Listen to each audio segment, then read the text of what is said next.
I'm here with Dominick DeJoy. Dominick DeJoy is a killer at paid ads with Google and with LinkedIn. Dominick, I want to start. I want to say, why should people, a lot of people know why to use ads on Google, but how about LinkedIn? Um, well, I wouldn't say everyone should use ads on LinkedIn. But I would say in certain contexts it makes a lot of sense. Um, so yeah, the situations in which I would recommend it. One is if you already have a pipeline of content that your company or like you or like a thought leader within your company or aspiring thought leader within your company is producing on a at least a semi-regular basis, so at least a couple times a month, then it makes a lot of sense to kind of amplify the reach by pulling that content into the ads manager and promoting either the company content or that person's content using ads. And everyone always kind of complains, right, about LinkedIn ads being very kind of expensive. I would say when you're doing this kind of amplified content strategy, that is mitigated a bit, as in like it's an underused inventory type, especially the thought leader ads, because a lot of people that were at big companies who have the massive budgets that drive the prices up are kind of shy about letting their employers use their LinkedIn accounts for advertising purposes for understandable reasons. So as a result, the inventory is a bit cheaper. So you'll usually get clicks that are in the range of like it depends on the account, but I've seen like 2 to 4x lifts in performance if you compare the exact same content being promoted via typical LinkedIn ads, conventional LinkedIn ads versus like this content amplification type. That's one scenario. So that's one scenario. Another scenario where I would, really recommend it is if your audience is very active on LinkedIn.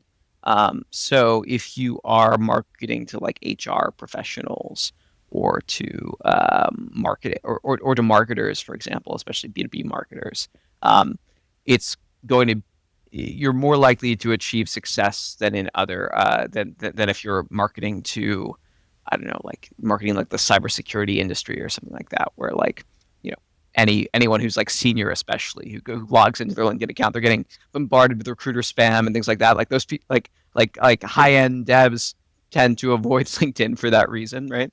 It still can work in certain instances. Like I've had success marketing to more kind of technical roles, but it's just a little bit harder. Um, a third scenario, and then I will end the monologue. Is if you have a reasonable budget and you have a very kind of defined buyer persona and you want to either like increase your authority or like build your authority within that defined buyer persona, it's a very good way of doing it. Um, but you would, even without using the amplified organic content approach, um, but you have to be reasonable about what your expectations are. So particularly for the cold campaigns, it's not like bottom of funnel Google ads where you're going to be trying to get a stable cost per conversion or cost per opportunity within 3 months or something like that.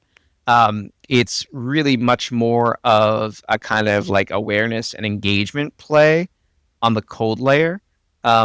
You can try and push for kind of this cost per lead accountability on the remarketing side, but to expect it from cold is just unrealistic for a kind of interruptive channel for B2B where you're like trying to get in front of more senior decision makers. It's just like not it's like trying to expect kind of that kind of accountability from television ads or something like that. It's just silly. So that would be the third scenario. I'll briefly touch on a fourth scenario and then I'll stop. If you already have a lot of high quality bottom of funnel traffic or even middle of funnel traffic to like your product pages or basically your product pages, but middle of funnel content is also fine, then doing remarketing on LinkedIn, so not the cold layer, but remarketing to try and push either authority like thought leadership content or even kind of demo requests or product downloads or product signups. That's also a good idea. And there it can be more of a direct response channel. If you particularly if it's thought leadership though, thought leadership content like PDF downloads, things like that, you again, I wouldn't expect those people to like convert into demo requests or paying users super fast, and so you'll have to nurture them either through manual outreach or email flows or additional advertising. This method of marketing is so effective, I had to make sure it wasn't against Google's rules before I kept doing it. It's a form of SEO I call compact keywords. Whereas most SEO focuses on putting up articles to answer questions how, what, when, compact keywords focuses on putting up dozens of pages that sell to searchers who are actually looking to buy. These pages rank on Google and convert so much better than normal that when I discovered this years ago, I couldn't believe this was allowed. It's less work too. The average compact keywords page is only 415 words. Compact Keywords is a 13-hour deep course on getting sales with SEO. A customer recently said, "Each lesson is dense with information. You're giving years worth of experience boiled down into 15 to 30-minute lessons with no filler or fluff. I feel like I'm gaining a new superpower." Compact Keywords is about setting up an SEO funnel that brings you sales for years and years and years. It works with AI, it's less work than traditional SEO, and it makes way more money. You can get it now at compactkeywords.com. Back to the podcast. So you're talking about amplifying organic content. To what degree do you need to actually have a well-tested, like something that you know will perform well? There's a huge difference in the quality of organic posts. There's ones that are great and they go viral. There's others that completely flop. And then there are some that you think will be good but they only do mediocre or they don't do well.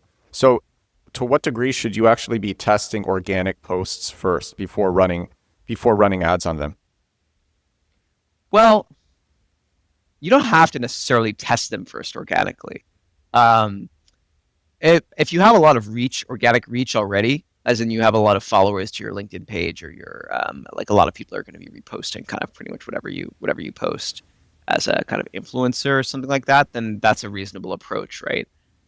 You pick, if one post goes viral and the other doesn't, right? Then obviously the one that went viral is likely to do better when you put some money behind it. If you don't really have that kind of meaningful data, because you don't have the kind of like presence organically on LinkedIn, I wouldn't like really overthink it. I would just run multiple things and just kind of also use common sense, right?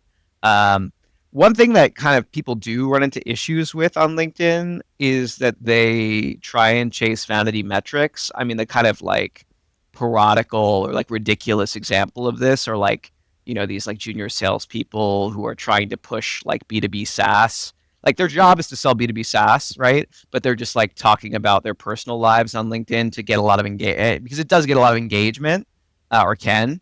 Like, okay, yeah, like those posts are likely to get more engagement than if they're just pushing their product on their LinkedIn organic posts. But to say like, oh, we should put money behind this person talking about like their dog or whatever because it got more engagement and more comments is like silly. I know it seems like sort of obvious, right? But like it's helpful to kind of they might make the argument. They might make, if I was in their shoes. I have two questions. First question is, okay, fine, you don't have an audience. How do you know what's going to perform well? How many different pieces of content should you be testing against each other? That's question one. Question two, if I'm to play devil's advocate on that and I'm in their shoes, I'd be like, well, I have a bunch of different leads who I'm working and I need them to be reminded of me. And I put my product or my service or my business or my brand in my name, or I have it as like the subheading on LinkedIn so people still see that. Or I find a way to relate this viral post to whatever the brand is about my dog. And that's going to, someone's calling me, and that's going to remind them and then help them close. And that would be the counter argument that they might make. Okay. So the first question about like, how much stuff to test, it really depends on how big your audience is. I mean, the paid audience, right? And number one, and how much budget you have. If your audience Can you is do like it? Sorry, can you do it with a low budget? what's I low don't budget? know. You say what you would determine a low budget to. Yeah. So like if you have $1,000 a month, $1,000 in a month to play, which is like for a LinkedIn that's kind of like minimal entry cost, I wouldn't test more than 2 or 3 creatives. If it were a typical LinkedIn ads campaign, like not promoted organic content, I would say with $1,000 a month, you can only really test 2. Um, but if you're doing organic content, like I said, it's a little bit of a cheaper inventory type. You could do 3 or 4. Um, it also depends a little bit, like on your audience too, like how big the audience is. The audience needs to be big enough, and your budget needs to be high enough that you can get meaningful data and feedback. You also need to be able to build enough frequency with that budget that again the data is meaningful. Because if people in your audience have only seen, let's say you're running 2 ads, right? The average person in the audience has only seen the ad once because your budget is too low. Then the fact that one has a higher click-through rate could just be a fluke because most people have to see an ad like 4 to 5 times or more before they engage with it. So um, that was the first question. The second query was, oh yeah, like that just getting in someone's feed who's a prospect is already kind of a win, right? Maybe that's sort of valid for like organic posts, right? To a certain degree. But for paid, you're going to get in their feed no matter what. So if you're going to get in their feed no matter what, why waste their time with stuff that might backfire and diminish and actually hurt your brand or hurt the sales process? I'm sure, like for me, right? Like if I see someone like kind of behaving in a sort of like clownish way on social media, it might make me buy it. I mean, it's not going to, if their product is measurably better than their like competitor, right? And I have to make a choice, right? It's not going to make me like buy the worst product out of spite or something like that. But it might make me, if I'm not in a rush and I just find their social media presence kind of annoying, it might make me more inclined to like not respond to their messages as quickly or things like that, which is maybe childish, but it's also just the way people are. What are some of the craziest things that you've seen with LinkedIn ads where you're like, I can't believe that worked. I can't believe that outcome. Um, I would say the biggest thing that I've kind of noticed in the past year or so is just how much better the organic content amplification works than the typical ads, the typical LinkedIn ads manager channel. Even if it's the exact same content and you're just boosting content for the company page, so it's not a personal thought leader ad. It's still like at least 2x, 2 to 3x is good to run it as amplified organic content, which is just weird. It's like kind of a glitch. And eventually, I'm sure that will kind of close as more people figure it out. But It's cool. I've seen that so many times. Just actually, when I started this podcast, it wasn't that long after I started. There was a glitch on Instagram where if you toggled on this certain setting when you posted, this was at the beginning of 2024, end of 2023. It was incredible. You toggled on this setting, which was don't show to my followers, similar to this new trial reels thing in Instagram, and where it doesn't go to your direct followers. And you toggle on don't show this content to my followers. You might see a 100 to 1,000 increase in performance of an organic post. No budget behind it. And I had so many posts on Instagram at the end of 2023 and 2024 that were getting millions of views just toggling this little thing on. And I shared it with my friends. They were all getting the same results. And then Instagram patched it, Instagram fixed it, didn't work. Same thing happened with Twitter ads. Oh my gosh. When Elon bought Twitter, and this was, I guess, a few months into that, you had to I found this like weird certain glitch where you toggled on these certain settings and you would get millions of impressions a day for $1 per day ad spend. I don't know if you remember that because I shared that with you. I do remember, yeah. Were you ever I have to ask though, were you ever really able to get Twitter ads to work as a direct response engine? I don't just mean like form submissions, but like real people who like you actually want, who you want to They were engage real with. people. They were real people who were contacting me, who were engaging with my stuff. I made sure that they were not bots. They were signing up to my newsletter. They were completely real people. And now that doesn't work anymore. I don't know anything like that. Yeah. That was honestly, I wish, oh my God. Yeah. And then, and then I found this crazy arbitrage. I don't know if I ever told you about this. I found this arbitrage because I didn't tell anyone about this. I just made podcast episodes not actually naming the arbitrage because I didn't want to ruin it. But I think it was Figma, and they were giving you, I think it was like $3 per sign up of so someone signed up to some product in Figma. This is at the beginning of 2024, and Figma gives you $3. It might have even have been a free trial or something crazy like that. And I threw these ads at it. It was good. It was good. Yeah. But yeah, so the glitches are real. It's crazy when it happens with ad platforms or organic. The glitches are real. That's really interesting. Yeah, I mean, I remember that there was a one of these like kind of like VC kind of like blogger influencers. I forget which one, a famous one.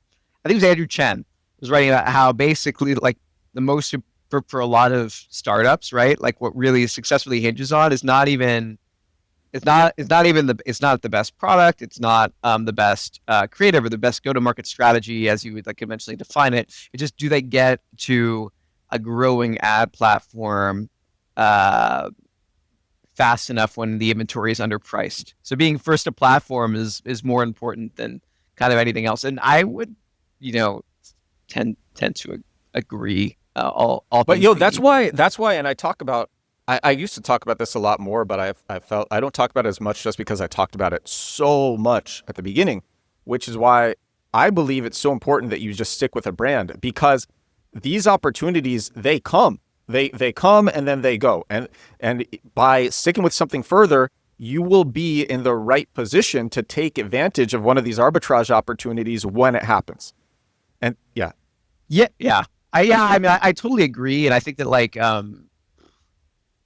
trying to like change around your product and service offering like way too often or whatever is just like one of the biggest pitfalls that like I see people have. Sorry for cutting you off, fine. but yeah, I mean, I totally agree. Like one of the things that like I try and kind of avoid, because I'm mostly running ads for other companies and stuff like that, is like the clients who are trying to like, who still haven't really figured out like what the product is or who it's for, because like it doesn't really matter if like an arbitrage like that is not going to help. It's not going to. Let's say you have like basically free traffic, right? And you can reach like who you think you want to reach for free.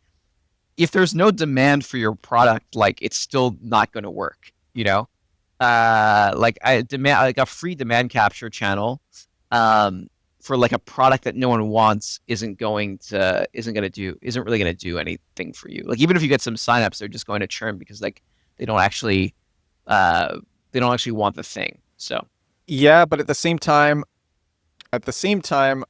I think a lot of people just they actually, I think most people have products that people want and they just don't know how to find those people. I agree. That might Dude, be like true, right? our mutual friend Aman. Like he created music for pets on YouTube, which is something that you would never expect people to want. To what degree though it was viral immediately, I'm not sure. They don't know how to find those people, or like I think more commonly, they have a product that they fit that actually would be, if we're talking about super early stage, they have a product that someone would want, but they don't know who that, and enough people would want that there is a viable business there, but they don't know who those people are, and to spend even if the the traffic were free or close to it, they still would have they still are going to have a hard time finding those people, if that makes sense. Like they're gonna end up losing their enthusiasm for the product before they actually find those people. If that does that make sense? That makes sense. I mean, that's why. But in his case, in Ahmad's case, right, like it's pretty obvious who's going to want music for pets, right? It's going to be like people who are really that's true. With like deep tech stuff, which is like tends to be more what I work with. That's more kind of complicated, right? Because there's a limited set of like they may think that their market is this very targeted silo of potential users. That's maybe like a few like 10,000 people in the entire U.S. And they have this very strong hypothesis that those people are but that's actually wrong, and it's actually a different set of 10,000 people.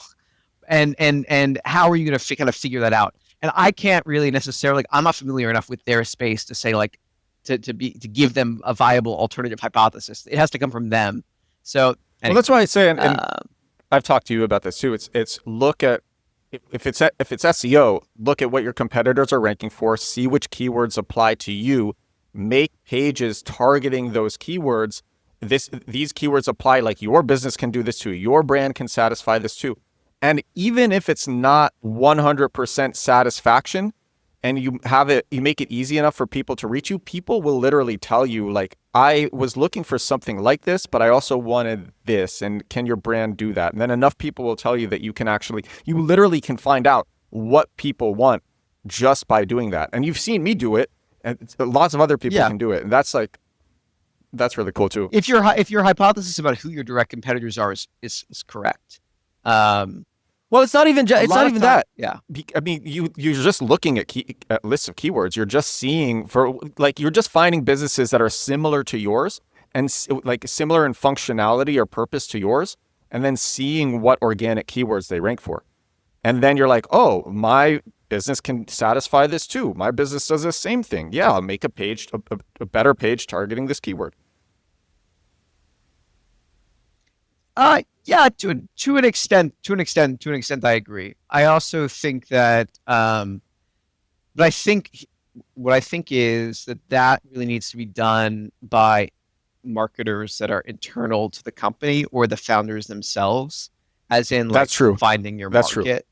I think expecting an agency to be able to do that for you is expecting kind of too much. And any agency that's going to be able to do that for you, like with the amount of money they're going to cost, probably you'd be better off just hiring someone in-house, or just like extending that function as part of the product function. Most agencies will just put up stupid blog posts that are super like general purpose within your niche. And you really have to, if you're talking about SEO, or like, like if I'm if I'm working with a client, right, they're going to give me their hypothesis about what keywords they should go after based on what their product is. I'll then I'll either validate or invalidate the hypothesis about whether there's search volume for those keywords, right? And then you're talking about paid. Ads. Yeah, you're talking about paid. Yeah. And it's just like I don't know their business well enough to figure out kind of what the potential alternatives would be. By the time I do, it's going to be like 6 months in, right? And so anyway, that's just my kind of like spiel about why I think like super early stage startups that don't have a clear idea of product market fit, they probably should do their marketing in-house in most cases. I completely agree with that. Okay, so then for the people who are in-house, I think that there's a Pareto to just any marketing channel. The 20% of things that you can do that get 80% of the results. So what would that be for ads on Google, and what would that be for ads on LinkedIn? So let's be clear that I'm basically talking about B2B sales-led models. Maybe product-led a bit as well. Give some examples if you can. By a sales-led model, I mean like you're trying to drive like phone calls, scheduled meetings, things like that. and which means that your product is like relatively expensive, as in, at least $500 a month. Otherwise, you wouldn't have a sales model, right? Like you wouldn't be able to afford to have a salesperson. So an example would be like Salesforce, of course, but like HubSpot, like the companies like this where they're trying to get you on a sales call. So a lot of this would apply to even just like a local law firm or something like that. Anything where you're trying to basically just get people to agree to like a sales call. On the Google Ads side, the most important thing really, well, there's a lot of most important things, but the first most important thing is to pick the right campaign type. So you want to always start in 90% of cases with lead gen, maybe more, with paid search. And you want to have the settings set up properly. And by properly, I don't mean following Google's kind of recommendations. I mean, you want to have search partners turned off. So that you're not showing on like other kind of junk sites. I would say that's like very, very important. You want to have auto apply turned off, so that they're like kind of algorithmically generated recommendations aren't just like kind of being pushed into your account and ruining everything. And you want to start with exact match keywords. Let me be clear, there are two schools of thought on this. There's one school of thought that says you should start really broad and then narrow down. There's another school of thought that says you should start very specific and then broaden out. I'm of the latter school. So I believe that at first you should do exact match keywords that are transactional, that are tightly matched to landing pages. So if you are trying to sell,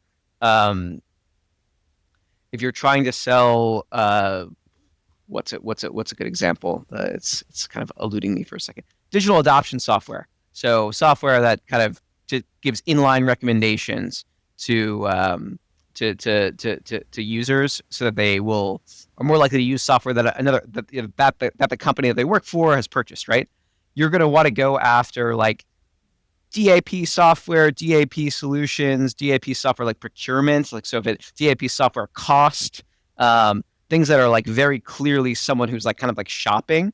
Now there may not be enough volume to really like, really move the needle there, but that's what you should go after first. And you should use exact match versions of those terms. If you use, even with exact match, Google is going to introduce a lot of close variants. So as in like, even though you're telling Google, I only want these exact permutations, like I don't want them as part of phrases, I don't want associated stuff, it's still going to force you to pay for close variants that are its guesses about what are like kind of related keywords, most of which will be junk.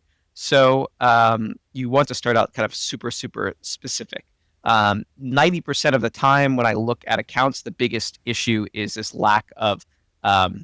It's not even like the bidding strategies or any of that. It's like auto apply is turned on, search partners is turned on, and they are the search term report is not clean. By that clean, I mean they're like bidding on unqualified traffic because either they started using phrase or broad match too early, or they don't have that no one is watching it and eliminating close variants as negatives. So sorry, that was a bit of a no, that was great. That was great. Do more of those. That was awesome. Should I talk about LinkedIn? Yeah, absolutely. Or no, absolutely. And I'm just like, this is people who are actually doing ads on Google. This is going to be super valuable for them. So this is awesome. Yeah, let me add one last thing about Google before moving on. So another big issue with B2B is, or just any sort of lead gen, Google is going to constantly push you to like try out Performance Max, try out display. You really shouldn't. The reason being, and hopefully Google doesn't like sue me or something, but so basically Google has this whole network of websites that run ads on them, right? A lot of them don't really get much traffic and are basically like not really real sites in the sense of like having an audience. In order to kind of stay in the network, they have to run engagement on the ads and conversions from time to time.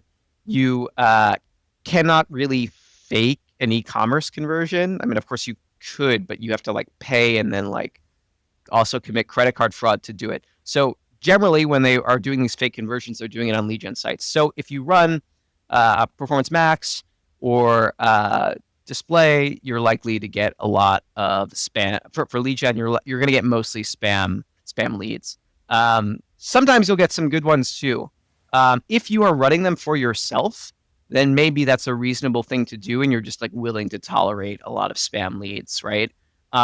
If you are an in-house marketer, it's a good way to have the sales team lose confidence in you because, especially in-house for B2B, marketers are constantly having to defend their paid media budget against the sale, because usually like sales is more power within the organization, for a variety of reasons.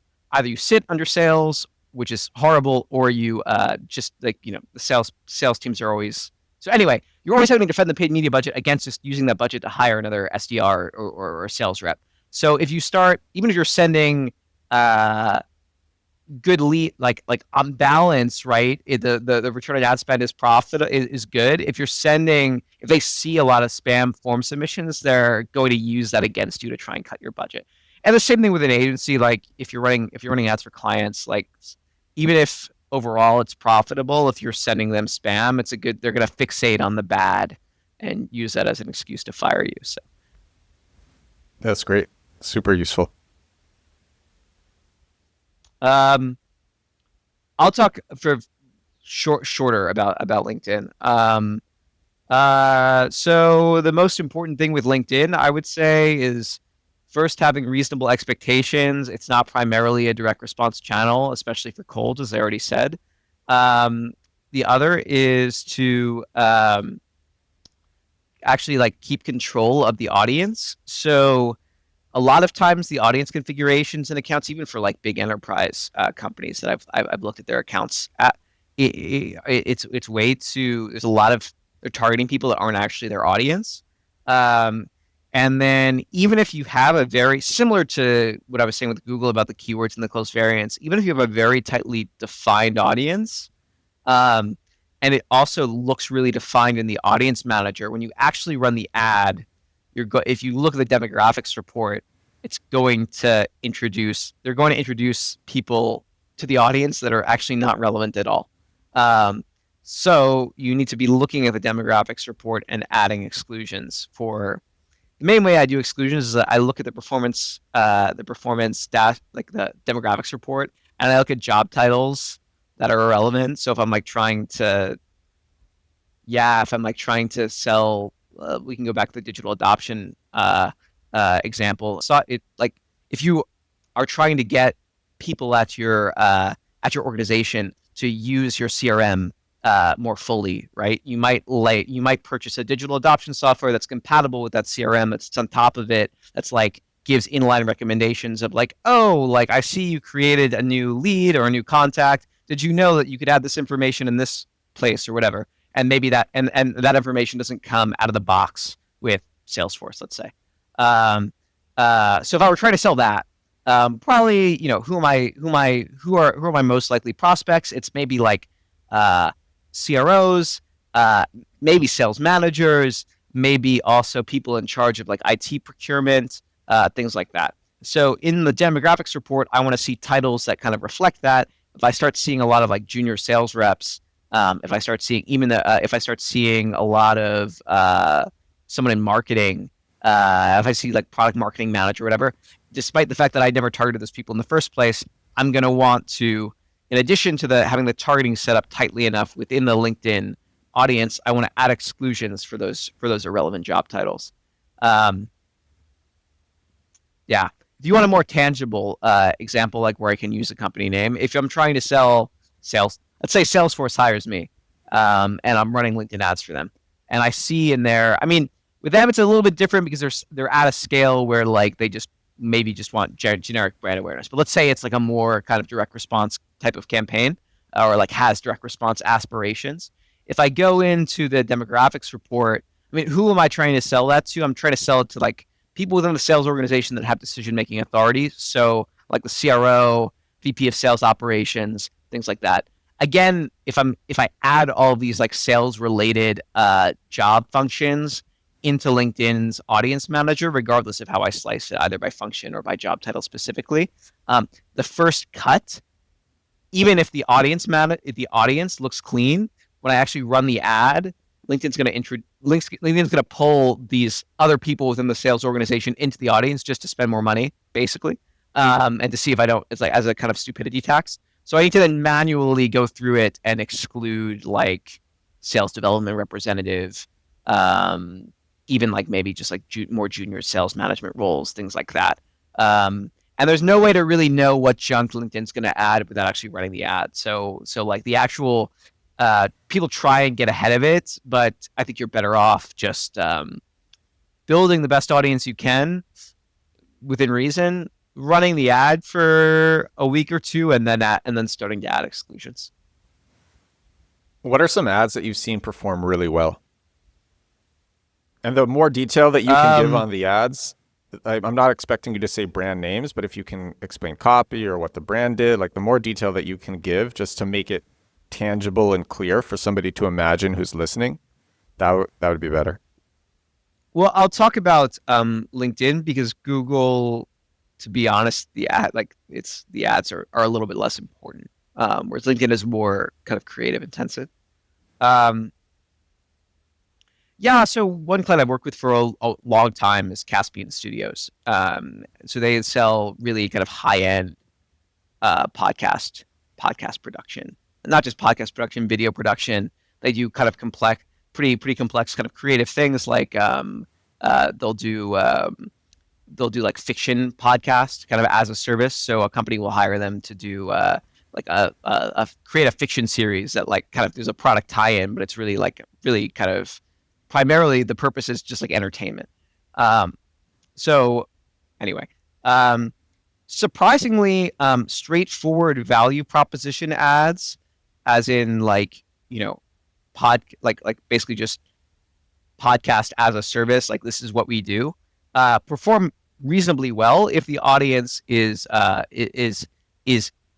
constructed properly. And in their case, they have something that has like podcast, this sort of like kind of like longer form content has been hot for a while now. They have an audience that is aware of the need for this thing, right? And we know who that audience is. So just straightforward value proposition can do reasonably well.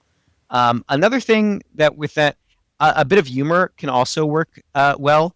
Humor plus value proposition. So one ad that we've been running for years at this point is, you know, a picture of a guy in a hospital bed, and the copy is, you know, I almost died making my company's B2B podcast until I found Caspian. And interestingly, it hasn't really fatigued like you would think that. I mean, we've refreshed the audiences, we've adjusted certain things, but it's been doing well for like a couple years. And then with the kind of more organic promotion strategy, talking just about like in their case, like serialized content, being being a kind of like an important thing to kind of add to a content marketing kind of stack has there were a series of posts that we've done and then promoted that have done kind of unreasonably well. But again, it's Can you share more on that? Unreasonably well. It's like, oh my God. Well, okay, now that's the best part. Like, you know, 4 to 5% click-through rates, and you know, cost per leads that are but what caused it to do so well? Well, it was a thought leader ad, so the inventory is underpriced. That's number one. Number two is, you know, we've been running ads for so long through that account that we really know kind of who the audience is, and the audience is already clean. Like we already know which exclusions that have to be added and things like that. So it's really only running in front of people that are, you know, quite qualified. Also, the kind of content philosophy has been developed over working with clients over like a number of years. If you were to like break down the content philosophy, how would you do it? Well, I don't want to speak for them, but my understanding of it basically is that, well, if you're going to produce content if you're going to create content to try and to build authority with your audience, or even just kind of familiarity with someone that you want to actually, the audience that you eventually want to maybe potentially sell products or services to it. Well, finding those people and getting in front of them is like usually the most expensive part. So if you are going to produce a piece of content, you're better off producing serialized content, because then there's a natural kind of continuation of the relationship, and in many cases you won't have to pay for advertising to acquire the audience twice. So the idea is basically, if you're going to push a piece of thought leadership, far better to produce to figure out a way to turn that thought leadership into something serialized, as in you're going to drip out 12 or 16 pieces over the course of a year, because it's going to end up being less expensive than just doing a series of different one-offs. That's part of it. The other part of it is that oftentimes companies really struggle to produce the content itself. But if you create an engine if you go into it saying I need to produce some thought leadership content, right? What you're going to end up doing in most cases is producing a bunch of disparate things that are like tangentially related to your product, that are related to people that you think will appeal to people that are like maybe like problem aware, basically like problem aware but not yet solution aware, to use that kind of terminology. Which means that you need to do like a bunch of really disparate projects, content creation projects, that don't necessarily have a super easy kind of tie-in together. And moreover, it would be hard to produce them kind of like all at once. If you think though, instead of producing all these different things that are all related to your product and all related to kind of your market, but like don't naturally stack on top of each other. Instead, you say, I'm going to produce a series of pieces that all tie together, whether it's fictional or kind of just more conventional kind of thought leadership white paper type stuff. Well, then you just need to produce an engine for producing that series kind of once in a year. And then you will kind of, once you set it up, it's going to naturally be created and build on top of each piece is going to build on top of the prior piece. So that's more from an operational perspective. So from the audience perspective, it's cheaper. You only have to acquire the users or the viewers once, ideally, right? You may need to, for the first season of the show, maybe you need to spend more on advertising. But if you do multiple seasons, right, you already will have like people who liked it are going to want to see. Can you give an example of like serialized content like this? And also, like, is there a way that businesses test ideas for the serialized content before actually? Because if you're going to make a series, that's quite an investment. Yeah, well, so an example would be like just the podcast you're doing, right? If by like you found the format that like kind of has an audience, right?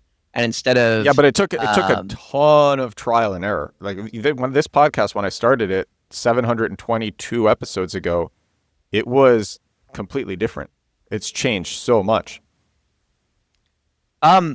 Yeah, I mean, like, I'm not going to say it's like not risky, right? But producing a bunch of kind of disparate pieces of content is also risky, right? As in like, and if you are, probably the best way of doing it, right, would be to, of course, you're going to have like certain educated guesses, and you're going to observe at kind of what kind of similar companies have done that's worked well, and kind of build on that and iterate on that, right?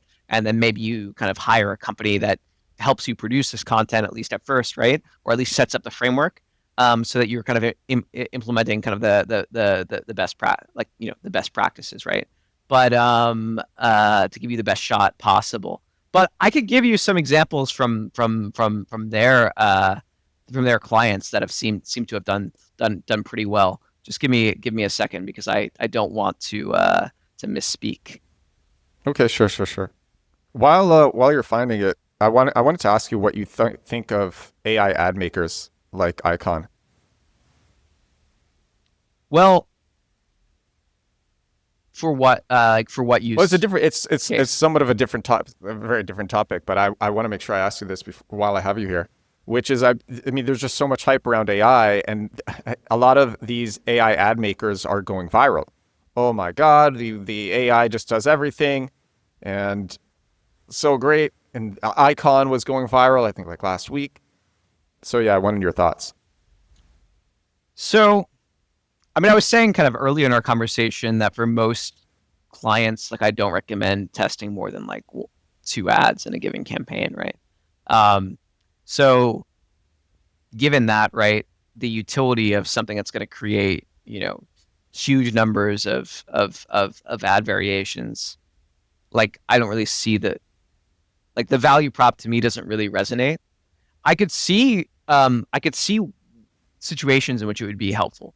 So if you're talking about if you were like in B2C where you have like kind of these huge budgets and huge audiences, and you don't really, like you don't necessarily have a very like highly defined set of target clients that are just like maybe like 20 or 30,000 people. If you're selling mattresses or something like that, I could see that being useful because it's like a very everything's like quite indeterminate. So you just want to try as many combinations as possible of like audiences and ad units.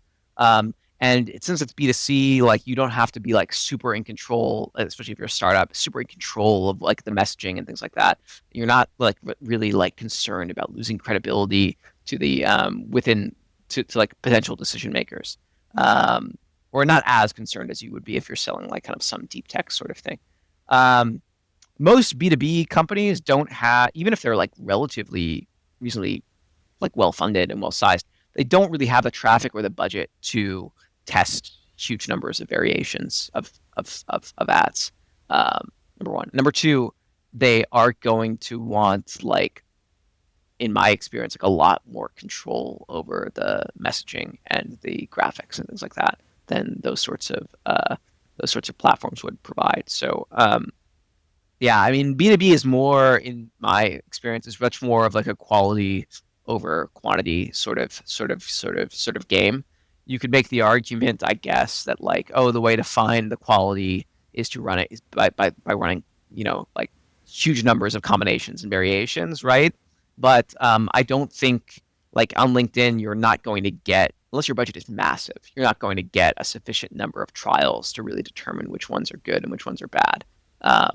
Whereas like if you're running meta ads, I'm open to the possibility that that could be a good strategy, especially in kind of B2C. Did you find the examples? And thanks for that answer. Did you find the examples? Um, yeah, I mean, so like for yeah, I'll give an example. So Caspian was working with this company called Qualified, which is basically like it's Martech software. So rather than creating just like a bunch of discrete pieces of content about, like you can imagine, right, like kind of how to accelerate your pipeline, how to use the software to accelerate the pipeline, just like different, and then maybe like discrete kind of thought leadership pieces. They created a podcast that they called like Pipeline Visionaries, where they just did, this was a few years ago, so not so at the time it was maybe more considered more innovative, but just doing Less interview saturated. style podcast. Yeah, it was just basically just interview style podcasts with like kind of like Martech and sales ops leaders. But it like found a real audience. And they also did another similar thing with VMware called CIO Exchange, where again just kind of interview style. They've, in addition to this, done fiction style podcasts called, like, one was called Murder in HR, which is about like kind of, I forget who their client was, but they were doing it was like a murder mystery within kind of the HR department, kind of inspired by the Parallax View, where which is a film, like a kind of like dystopian film from the 70s, where like a person realizes that the company they're employed by is actually like an assassination, like a murder for hire company. But anyway, so yeah, I mean, given that like most companies have just like a fixed budget for like content marketing to do over the course of like a year, maybe it gets revised occasionally or whatever, but they have a fixed budget. If you have a choice between like hiring writers to do a bunch of kind of disparate different things that are kind of unrelated to each other, or doing like a series, the philosophy is that you're better off doing a series for the reasons that we kind of stated previously. And I think it kind of makes intuitive sense. Of course, there's a risk that the whole thing is just like a flop, right? And then you're kind of screwed. But if it takes off, it's way more kind of cost efficient. Yeah, absolutely. So they do the series and then you're running ads to the series, or it's entirely organic? They run. So they run. I run ads for their organization. I don't run ads for the podcast No, I'm talking general. themselves. In general, ads are being run to But the they series. do for the first season or two. They will run ads to promote listeners or viewers of the podcast, and then the idea is basically they kind of like take the gas off at a certain point because they've reached a certain kind of critical mass of listeners. What's something in that everyone in B2B marketing seems to believe, but you think is just completely wrong?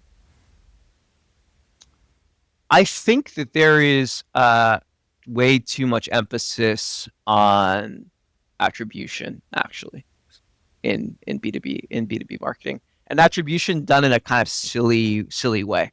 I think it goes back to what I was saying before about, especially in smaller organizations, marketing really being viewed as being kind of subordinate to the sales organization. So they're pushed to think in a more kind of like salesy way in terms of, cost per lead, cost per op, return on ad spend, as defined in a very kind of oftentimes very short-term way.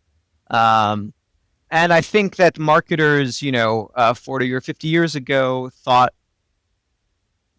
had a bit more breathing room in this respect, and were not really just considered to be like kind of like lead machines in the same way. I think the attribution software,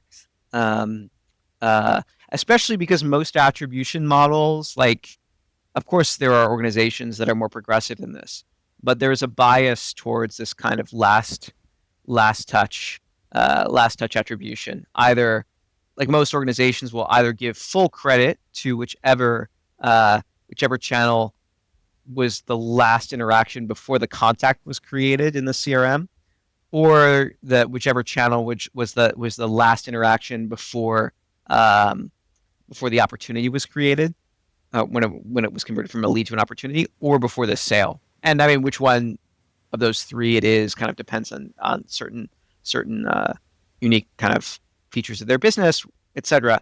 I think it's a very limited way of viewing things, because especially in B2B, the buyer journey is like very complicated.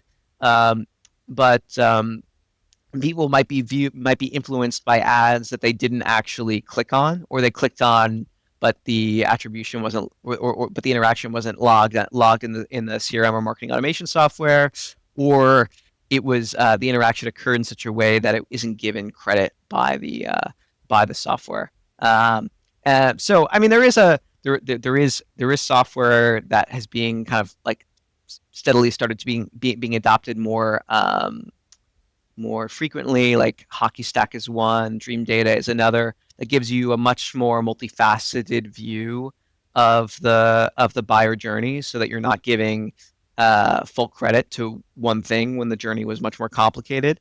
But it's still pretty expensive, and like most even like kind of startups with traction or hesitate to pay for that kind of software. I'll give you an example of what I mean. So a lot of, if you're running LinkedIn ads and Google ads, right, including brand terms on Google ads, and then you also are running SEO, like doing like a little bit of SEO content, it's very possible that someone will learn about a company through kind of a cold traffic LinkedIn ad, click on it, but not maybe just see it, or maybe click on it but not submit a form, and then Google the company, a day or two later, and convert off of a brand term ad.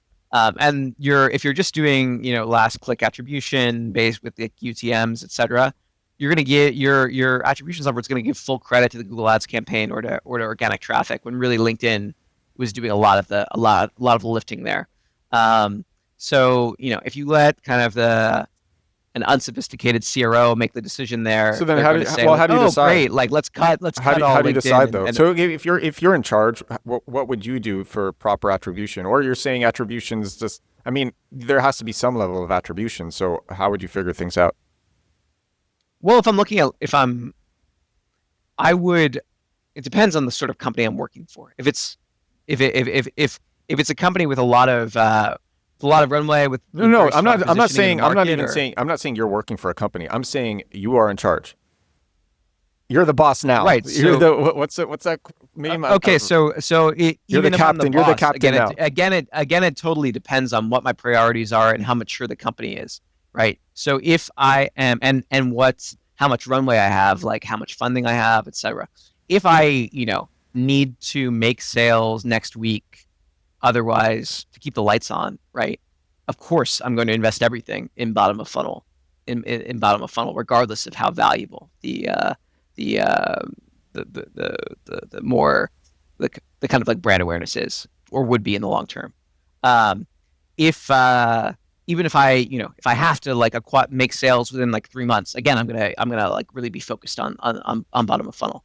Um, and I think that's reasonable for people that are in that situation. The problem is, a lot of companies that have a lot of runway are operating or running their digital marketing in a way as if they had to make sales, next month in order to keep the lights on. And I think it's very myopic, and it's due to the fact that the attribution models that they're using encourage them to think that way.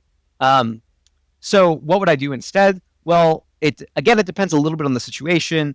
If I have to constantly prove value to like another stakeholder, I would probably push for getting Dream Data or some sort of similar software that gives this more kind of comprehensive view of the buyer journey, right? But you were saying I'm the boss. So if I'm the boss, I still would like it if I could afford it. But if I can't afford it, I'm going to evaluate LinkedIn differently than I'm going to evaluate a bot, like something like Google Ads. And I'm going to look at the demographics report and see, okay, what companies am I getting in front of? What roles am I getting in front of? And what the frequency is, as in like, how many times are they seeing the ad? So how much audience penetration I'm getting with the right people, right? And I'm also going to look. That's really a measure of the skill of the media buyer, right? Like how whether the audience is constructed properly and whether the exclusions are applied. I'm also going to be looking at the engagement rate of that audience, and that's more of like a creative issue, right? Like how engaging the messaging is, and potentially if we're super early stage, also like how much product market fit there is. So yeah, I would just evaluate channels in their own terms. So if I'm looking at a top of funnel or middle of funnel channel, which LinkedIn fundamentally is, especially LinkedIn cold, I'm going to evaluate it as a top of funnel or middle of funnel channel and not expect to be getting 4x ROAS from LinkedIn ads. I guess that makes sense. But again, like without the software, how are you evaluating if it's successful or not? I can just look at the LinkedIn report. Okay. I'll just look at LinkedIn's own reporting. Yeah. Because you said I don't have a boss, right? So if I don't have a boss, I can just say like, okay, who am I trying to reach? Look at the demographics report. Am I reaching the right people? Are they engaging? Are they seeing the ad enough times that it's actually could potentially influencing them? And for top of funnel, middle of funnel, that's kind of all I really need. Yeah. So I want to talk. We're talking about different parts of the funnel, but I want to talk about actually just like funnels in general, from start to finish. And I love crazy creative funnels. I find them to be very interesting, or just even ones that are more straightforward. But just hearing the step-by-step funnel and how it works, that to me is really interesting. Setting up a funnel that can work for you. So what are some either crazy creative or just standard funnels that you've seen from start to close that you're like, this is sweet. we know how it works. We built it. It's built, and this is working great. So crazy, I don't know, but I could tell you about like what I think works pretty well. So basically, I would say for B2B, I would say running LinkedIn ads to like a highly defined audience with a mix of video, because that's the easiest and cheapest way to get people into a retargeting audience is video, because in order to get pushed into the retargeting audience, you only have to watch 25% of the video, whereas you don't have to actually click on it or anything like that. So it's much cheaper than getting them to click, getting a user to click on an ad. Obviously, because of that 25% threshold, you want the video to be as short as possible with it still making sense. What's a good length? 20 to 40 seconds. That plus promoted LinkedIn thought leader content is your cold layer, and then the retargeting layer can just be like almost pure value prop. What I would probably the way I construct it, if I have enough budget, is I will use that for the cold layer. I'll have a 90-day retargeting layer and a 30-day retargeting layer. The 30-day retargeting layer is for people that have engaged or watched a video within the last 30 days, and that's just trying to get people either on calls or to sign up for the product. The 90-day retargeting layer is basically just after people drop out of it, and that's a mix of slightly softer value proposition messaging and also some thought leadership content that's more like for people that are problem or solution aware but are not like fully convinced, right? Because if they were exposed to all this material and never actually booked a demo or downloaded the product, like they're clearly kind of interested, but they're just not convinced that you're the go-to solution. So you need to build a little bit more credibility to get to the point where that is the case. And another way you're feeding this engine is through bottom of funnel Google ads, right? And all those people are getting remarketed to by the LinkedIn pixel as well, provided that LinkedIn can match them with the LinkedIn ads account. So that's the funnel that works. Can you think of like a specific where you can you don't have to name the brand. I don't expect you to name the brand, but where you can say like, this is what's being sold, this is the copy, or any copy that you can think of, things like that, and then how it all comes together. I mean, we could just Sure. Caspian is a good example. Like we're running the video in this case is actually is thought leader video, so it's from the founder's account, and he promoted a video to his audience, and then we put some money behind it. There also are some posts promoting the serialized content framework that are pushing to a PDF download, but also kind of a kind of request a call sort of landing page. That's basically our cold layer. What's the video like? With an ad what is the video like? That's like the first thing that people see. It's short. It's short, 40 seconds of Ian talking, saying what sort of things. Basically, just what we were talking about before about how about content strategy and how most companies are kind of thinking about it the wrong way. There was another video we were running for a while, which is also him talking about how most video podcast series that companies try to produce in-house are like a bit of a train wreck. How important, with these types of videos, how important are hooks, the first 3 seconds of the video? I think the thumbnail is very important. And I think that the visual element, the visual aspect of the first few seconds is also very important. I don't think the verbal hook is as important because most people are not going to have the sound on, so they're going to have to you have to grab their interest visually, and then they will turn the sound on. But the visual element for LinkedIn. So what are some things that you do to make it visually engaging? Just a nice studio, or do you put in like memes or? Nice studio, people's faces help. Have you I see this on, I don't know if you've seen this, but I see this from some accounts on Instagram where they find, it's not even memes, it's visually viral videos. So it could be like, there's a popular one of like a water tower falling. The water tower is slowly falling and falling, and you're watching because you want to see the water tower hit the ground and explode, and it's falling. And right before it hits the ground, then it cuts to the guy, and the guy is speaking, and he says something that immediately relates it to the water tower falling, and it's a complete bait and switch. But now he has the opportunity, now you're paying attention, a complete bait and switch. But you know what? If you were looking for what this guy is pitching, and it applies to you, it's like, oh my God, okay, I'm going to listen now. Yeah, I really wouldn't recommend that because I think that you're going to get the wrong people into your audience, and then you're going to be paying for remarketing ads to people that are not actually interested in what you're selling. So yeah, it makes your kind of top of funnel. Well, that's why I don't run those. I wouldn't even say run those because that's why I don't make videos like that, because I agree with that. But I was wondering your thoughts on that.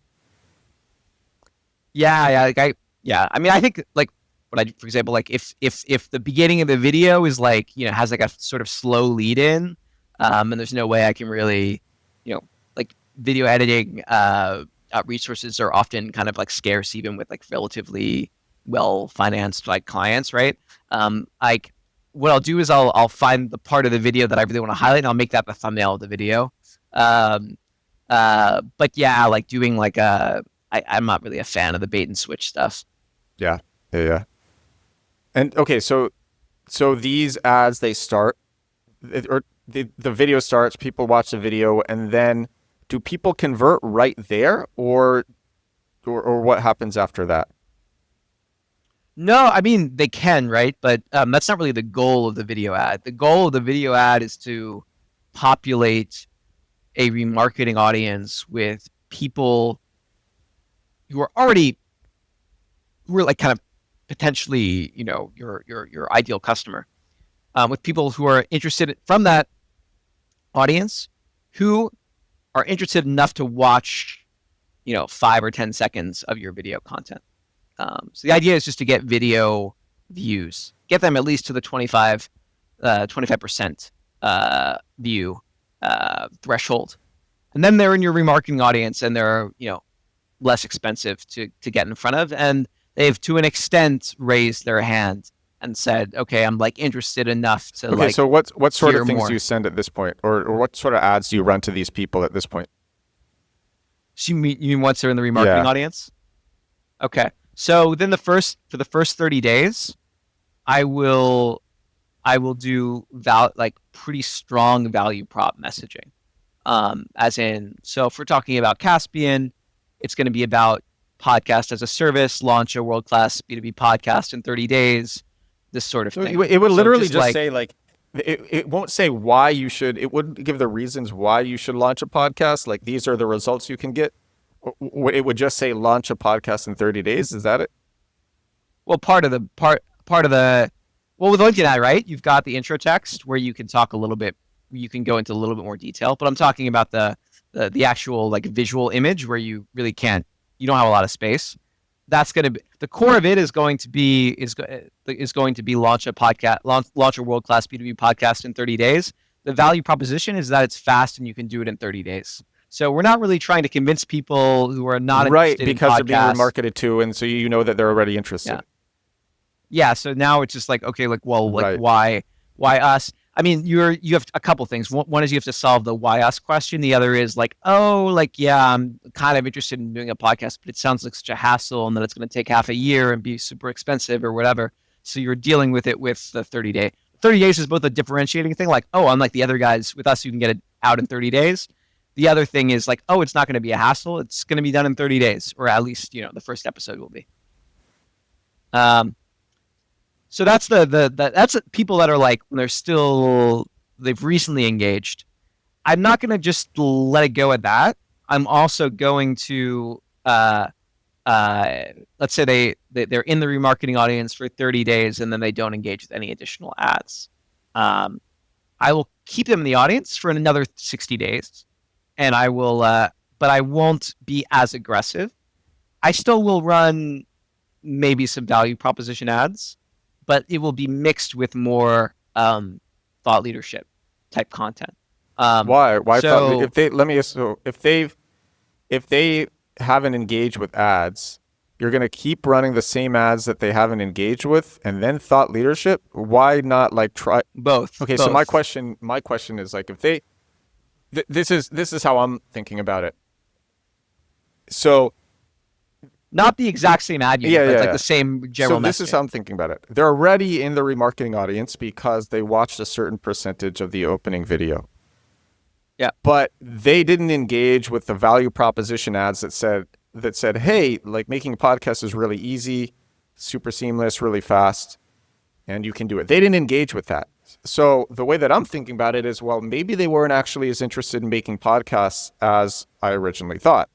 So why not instead give them ads that show, again, why podcasts are great, to actually get them interested in it once again, see if you can get some engagement metric, and then start sending the value prop ads, then resending the value prop ads to them.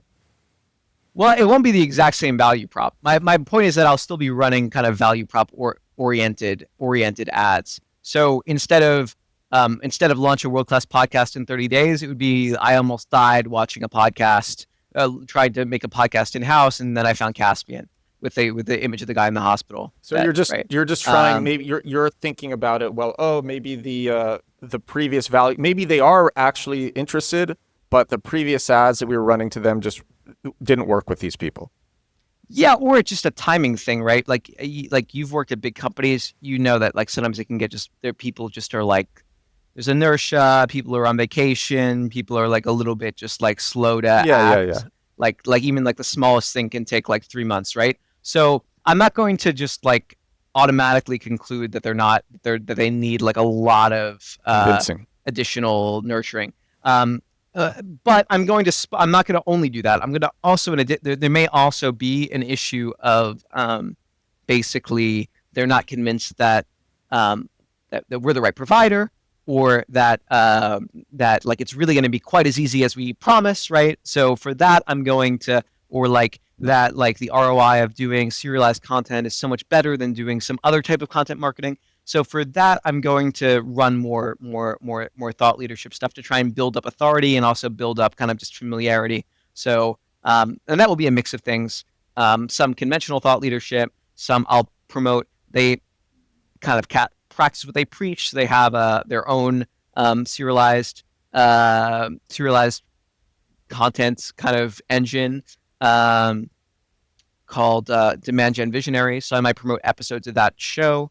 And then I'll also promote the book about the serialized content framework for 90 days. And then once they fall out of that 90-day, for the ones that fall out of that 90-day kind of like bucket, I will still get in front of them, but more with like text ads and less expensive things like that. Okay, and then the goal is to get somebody on the phone, because the Caspian Studios, their services are expensive.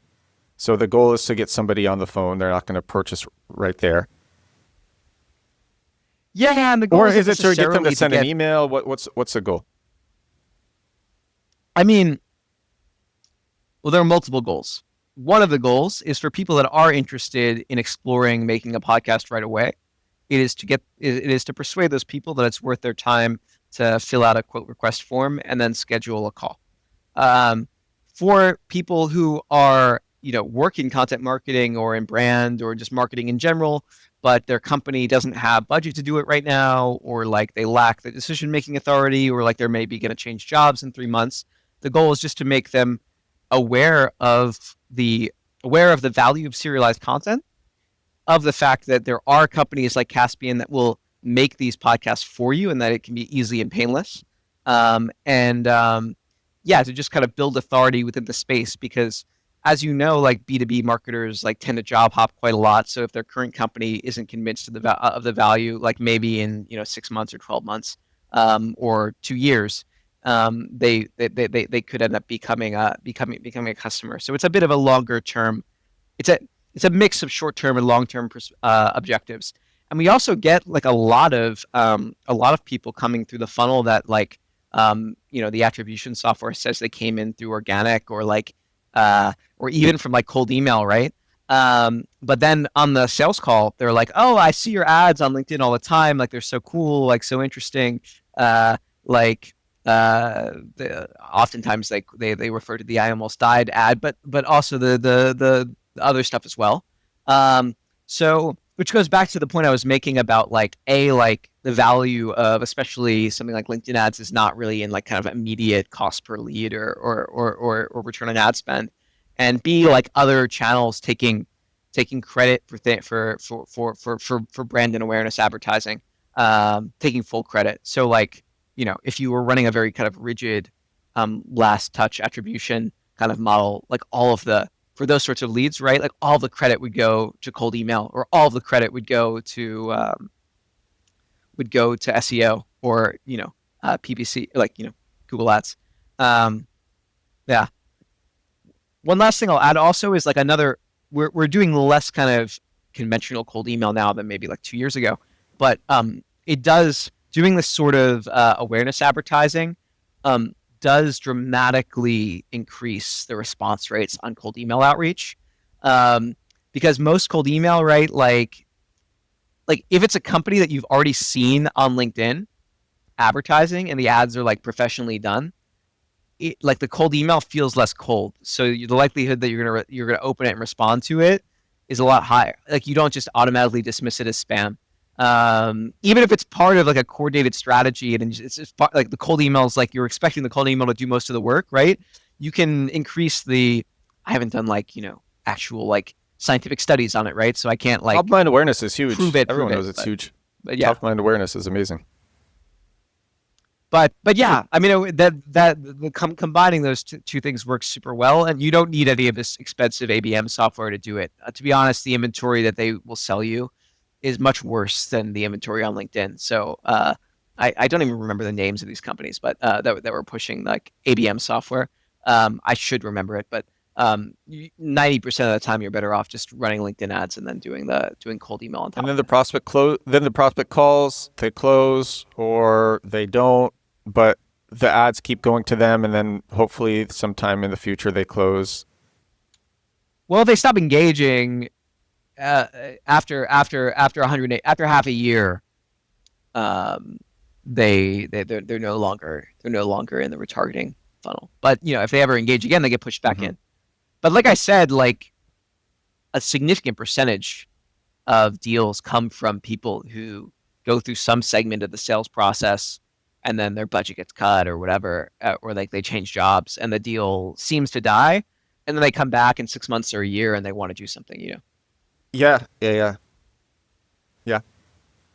last question. You're deep in the startup world. You've been deep in the startup world for a while. I want to know, what are some crazy startup stories that you have come across, Dominick? So you can even talk about Bounce Exchange, because Bounce Exchange was crazy. I don't know what you can say about that, but it was a long time ago, so maybe you can. And if you can, also explain what Bounce Exchange was. That was a fun time. Yeah, I mean, okay, so Bounce Exchange basically was it's now wunderkind. It was a behavioral marketing company. So basically what they invented this kind of like exit intent pop-up thing. They invented the exit intent pop-up. I have exit intent pop-ups on my site, but they invented it. Yeah, I mean, so there were these pop-ups on exits that were triggered by other things that existed before. But what they invented was when your mouse is moving upwards, at that point the inventory it gets triggered. And initially they were trying to build an ad exchange. So it wasn't a first party e-commerce use case at all. They were trying to build an ad exchange.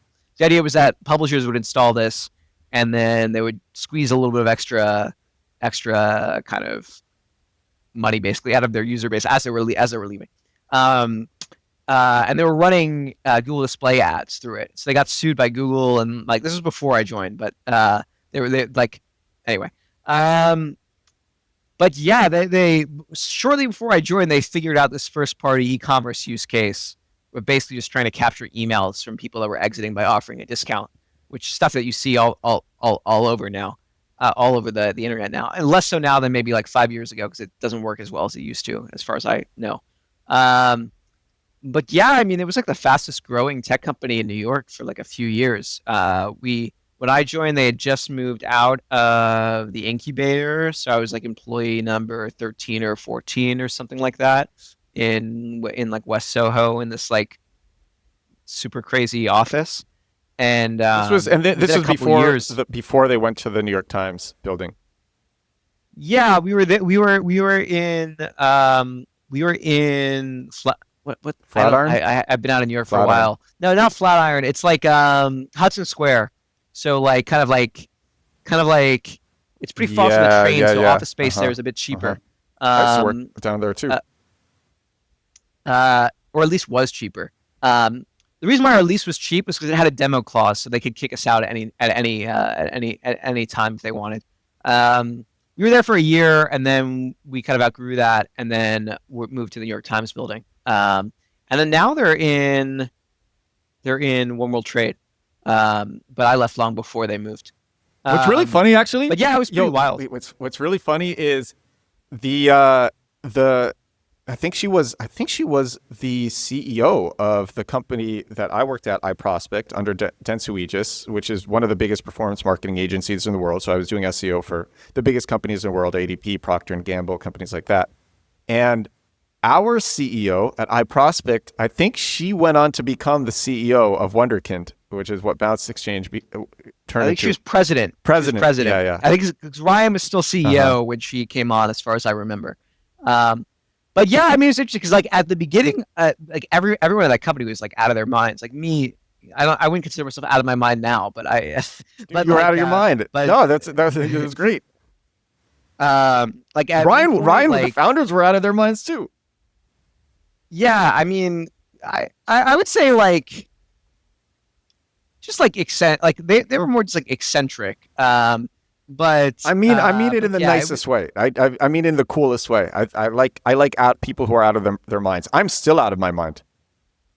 At one point there was like a kill switch in the yeah, like that like there was like a rogue engineer who like was taking way too much Adderall and starting to become paranoid and crazy.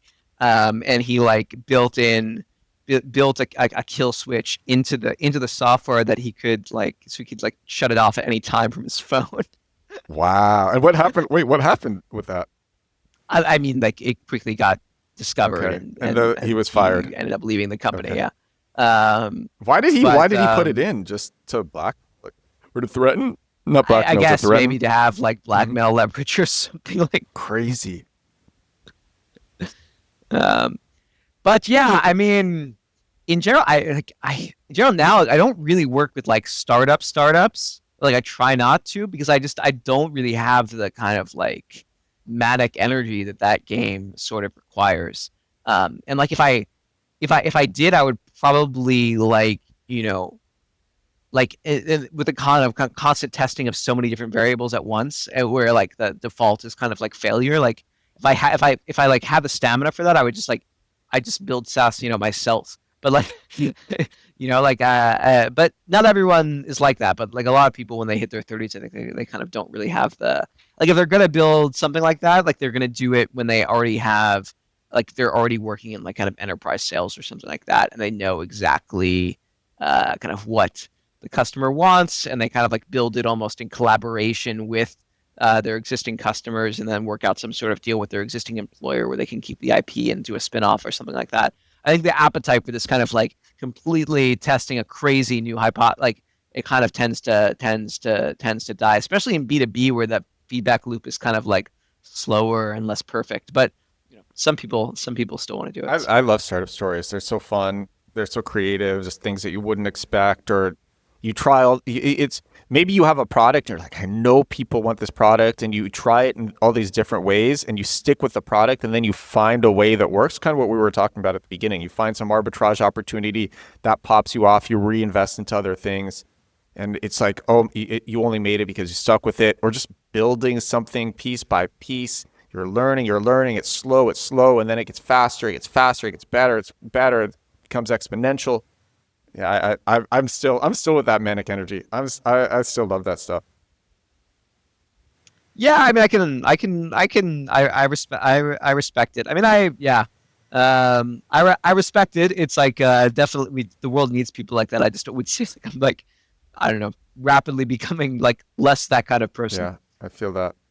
All right, where can everybody find you? So we have a website, osricdigital.com.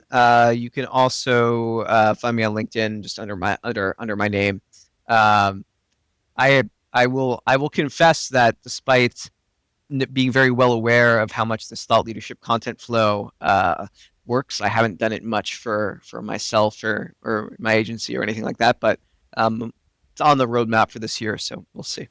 Dominick DeJoy, thank you so much for joining The Edward Show. This is episode 700. I think 722 days in a row doing this podcast. 722 days in a row doing this show. No days missed. Let's go. Everyone, thank you so much for watching.